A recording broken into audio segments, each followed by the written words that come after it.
আজকে তৈরি করব শীতকালের একটা শাকের রেসিপি, বেতো শাক। প্রথমে আমি 250 গ্রাম বেতো শাক ভালো করে বেছে কেটে ধুয়ে নিয়েছি। কড়াইতে 2 চামচ সর্ষের তেল গরম করে বড়িগুলো দিয়ে লাল করে ভেজে তুলে নেব। এবার ওই তেলের মধ্যে কেটে রাখা শিম বেগুন দিয়ে দেব স্বাদ মতন লবণ, সামান্য হলুদ দিয়ে শিম বেগুনগুলো ভালো করে ভেজে তুলে নেব। এবার কড়াইতে 1 চামচ সর্ষের তেল দিয়ে দেব।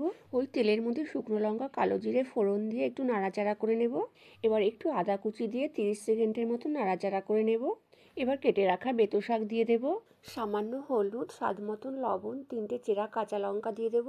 এবার নেড়ে চেড়ে ভালো করে মিশিয়ে দেব।